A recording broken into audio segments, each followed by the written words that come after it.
Assalamualaikum warahmatullahi wabarakatuh. Perkenalkan, nama saya Nur Sahidah. Saya merupakan anggota kelompok 1 dari kelas AK 406.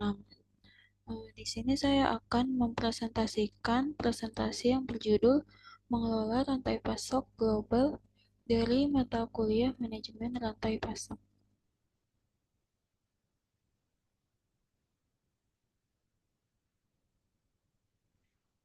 Pengertian rantai pasok global merupakan jaringan produksi dan distribusi internasional yang menghubungkan pemasok, pabrik gudang, dan pasar di berbagai negara, yang melibatkan procurement internasional, produksi lintas negara, distribusi, dan logistik global. Kemudian ada proses bisnis inti rantai pasok. Yang pertama ada Customer Relationship Management atau CRM, yaitu langkah pertama manajemen rantai pasok adalah mengidentifikasi pelanggan utama atau pelanggan yang kritis dengan misi dagang perusahaan. Rencana bisnis adalah titik awal identifikasi, tim pelayanan pelangganan atau customer service membuat dan melaksanakan program-program bersama. Persetujuan produk dan jasa ditetapkan pada tingkat kinerja tertentu untuk memenuhi kebutuhan pelanggan. Kemudian, untuk pelanggan baru, dikembangkan komunikasi dan prediksi yang lebih baik atas permintaan pelanggan, lalu tim customer service bekerja sama dengan pelanggan mengidentifikasi dan menghilangkan sumber-sumber variabilitas demand. Terakhir, para manajer mempelajari evaluasi tersebut untuk menganalisis pelayanan seperti apa yang akan diberikan pada pelanggan tersebut, juga keuntungan yang diperoleh. Kemudian yang kedua ada Customer Service Management atau CSM, merupakan sumber tunggal informasi pelanggan yang mengurus persetujuan produk dan jasa. Customer Service memberitahukan pelanggan informasi mengenai tanggal pengiriman dan ketersediaan produk berdasarkan informasi dari bagian produksi dan distribusi. Pelayanan setelah penjualan juga perlu, intinya harus secara efisien membantu pelanggan mengenai aplikasi dan rekomendasi produk. Kemudian yang ketiga, demand management. Proses ini harus menyeimbangkan kebutuhan pelanggan dengan kemampuan supply perusahaan, menentukan apa yang akan dibeli pelanggan dan kapan. Sistem manajemen permintaan yang baik menggunakan data of point of sale yang telah diuraikan di manajemen logistik dan data pelanggan inti untuk mengurangi ketidakpastian dan aliran yang efisien melalui rantai pasok. Kemudian yang keempat, Customer Demand Fulfillment merupakan proses penyelesaian pesanan. Ini secara efektif memerlukan integrasi rencana kerja antara produk, distribusi, dan transportasi. Hubungan dengan rekan kerja, yakni anggota primer rantai pasok dan anggota sekunder, diperlakukan untuk memenuhi kebutuhan pelanggan dan mengurangi total biaya kirim ke pelanggan. Kemudian yang kelima, Manufacturing Flow Management. Biasanya, perusahaan memproduksi barang lalu dibawa ke bagian distribusi berdasarkan ramalan historik. Produk dihasilkan untuk memenuhi jadwal produksi. Seringkali produk yang salah mengakibatkan persediaan yang tidak perlu, meningkatkan biaya penanganan atau penyimpanan, dan pengiriman produk terhambat. Dengan manajemen rantai pasok, produk dihasilkan berdasarkan kebutuhan pelanggan. Jadi, barang produksi harus fleksibel dengan menggunakan perubahan pasar. Untuk itu, diperlukan kemampuan berubah secara cepat untuk menyesuaikan dengan variasi kebutuhan massal. Untuk mencapai proses produksi tepat waktu dengan ukuran lot minimum, manajer harus berfokus pada biaya-biaya stuck atau perubahan yang rendah, termasuk merekayasa ulang proses, perubahan dalam desain produk, dan perhatian pada rangkaian produk. Kemudian yang keenam, ada procurement, yaitu membina hubungan jangka panjang dengan sekelompok pemasok dalam inti hubungan win-win relationship akan mengubah sistem beli tradisional. Hubungan ini adalah melibatkan pemasok sejak tahap desain produk sehingga dapat mengurangi siklus pengembangan produk serta meningkatkan koordinasi antara engineering, purchasing, dan supplier pada tahap akhir desain. Kemudian yang ketujuh, ada pengembangan produk dan komersialisasi. Untuk mengurangi waktu masuknya produk ke pangsa pasar, pelanggan dan supplier seharusnya dimasukkan ke dalam proses pengembangan produk. Bila siklus produk termasuk singkat, maka produk yang tepat harus dikembangkan dan di-launching pada waktu singkat dan tepat agar perusahaan kuat bersaing. Kemudian yang kedelapan ada retur. Proses manajemen retur yang efektif memungkinkan kita mengidentifikasi produktivitas, kesempatan memperbaiki, menerobos proyek-proyek agar dapat bersaing. Retur di Xerox berupa peralatan, komponen, supplier, dan competitive trade-ins. Ketersediaan retur atau return on shelf available adalah pengukuran waktu siklus yang diperlukan untuk mencapai pengembalian aset pada status yang digunakan. Pengukuran ini penting bagi pelanggan untuk memerlukan produk pengganti dalam waktu yang singkat bila terjadi produk gagal. Selain itu, perlengkapan yang digunakan untuk scrap and waste di bagian produksi diukur pada waktu organisasi menerima uang cash.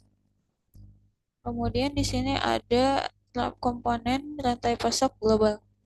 Yang pertama ada searching global, yaitu pemilihan pemasok terbaik dari seluruh dunia. Kemudian produksi global, yaitu manufaktur di lokasi strategis. Yang ketiga ada distribusi global, merupakan logistik dan transportasi antar negara. Kemudian yang keempat ada koordinasi dan teknologi seperti ERP, SCM software. Kemudian berikutnya ada tujuan pengelolaan rantai pasok global. Dapat meningkatkan efisiensi biaya produksi dan distribusi. Kemudian yang kedua, mengakses pasar dan bahan baku internasional. Yang ketiga, meningkatkan responsivitas terhadap permintaan global. Dan yang keempat, meningkatkan keunggulan kompetitif.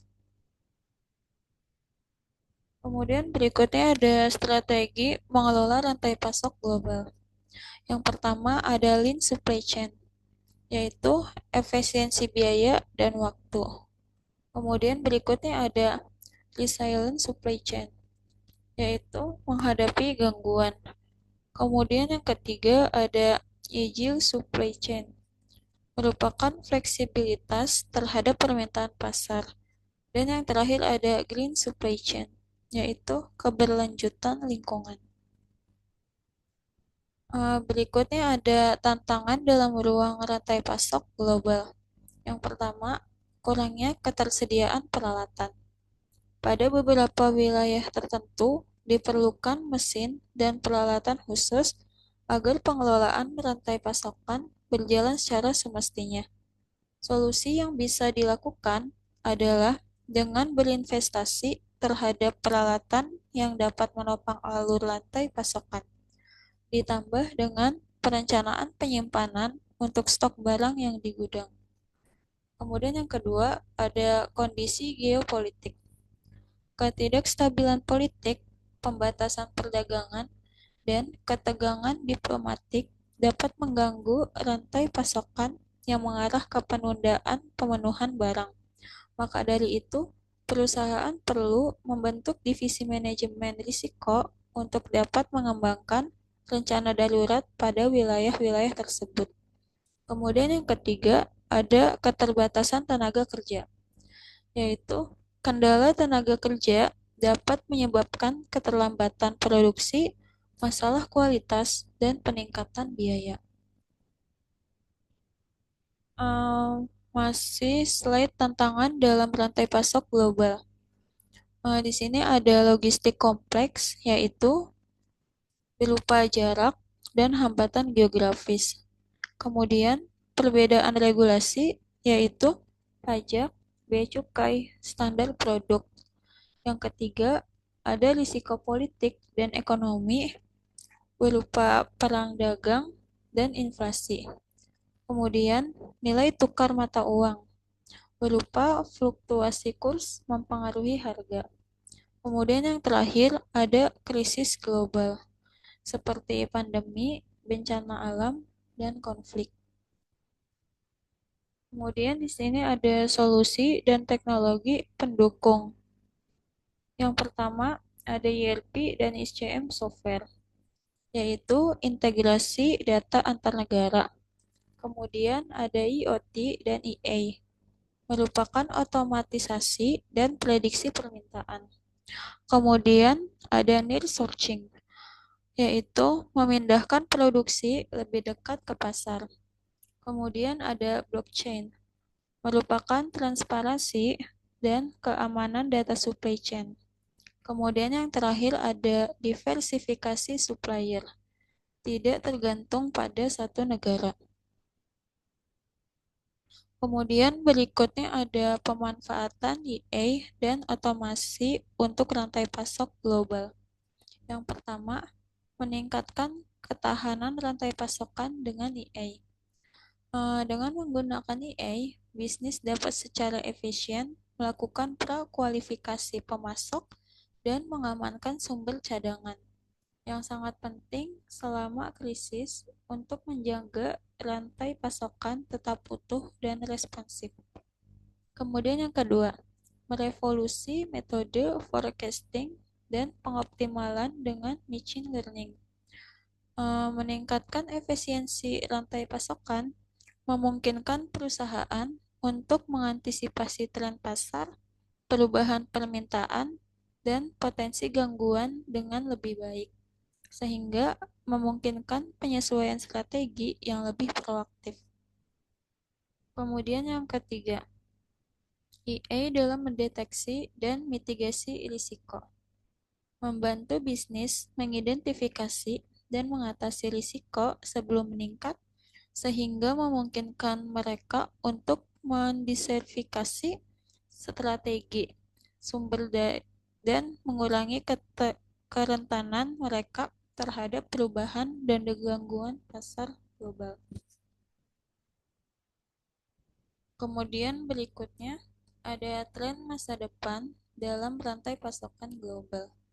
Yang pertama ada digitalisasi, yaitu supply chain secara menyeluruh, kemudian kepatuhan global terhadap peraturan dan standar internasional, kemudian yang ketiga, keberlanjutan atau sustainability dan ESG. Kemudian yang keempat, ada automasi logistik dengan robot dan AI. Kemudian berikutnya, cara untuk mendapatkan keuntungan dari pasar global. Yang pertama, ada pergeseran produk. Kemudian, meminimalisasi pajak. Yang ketiga, ada pasar keuangan. Dan yang keempat, ada arbitrasi informasi. Berikutnya ada keuntungan rantai pasok global berasal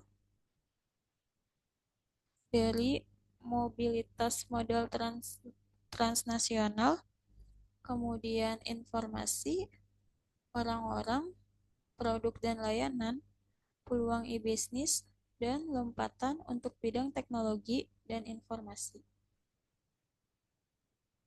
Di sini ada contoh mengelola rantai pasok global. Apple merancang produk di AS tetapi komponen seperti chip dan layar dipasok dari berbagai negara seperti Jepang, Korea Selatan, dan Taiwan. Proses perakitan dilakukan di Tiongkok melalui mitra seperti Foxconn dan produk didistribusikan ke seluruh dunia melalui jaringan logistik internasional. Strategi yang dilakukan yaitu menggunakan pemasok dari berbagai negara untuk efisiensi biaya, mengandalkan atau outsourcing untuk skala besar, kemudian mengelola logistik global dengan teknologi ERP dan pelacakan real time. Yang terakhir, ada diversifikasi lokasi produksi ke India dan Vietnam untuk mengurangi risiko geopolitik. Kemudian kesimpulannya, mengelola rantai pasok global tidak hanya efisiensi biaya, tetapi juga kemampuan adaptasi, pengelolaan risiko, serta pemanfaatan teknologi. Perusahaan berhasil akan mampu bersaing secara global dan lebih tangguh dalam menghadapi krisis. Sekian dari saya, kurang lebihnya mohon maaf. Wabillahi taufik wal hidayah. Wassalamualaikum warahmatullahi wabarakatuh.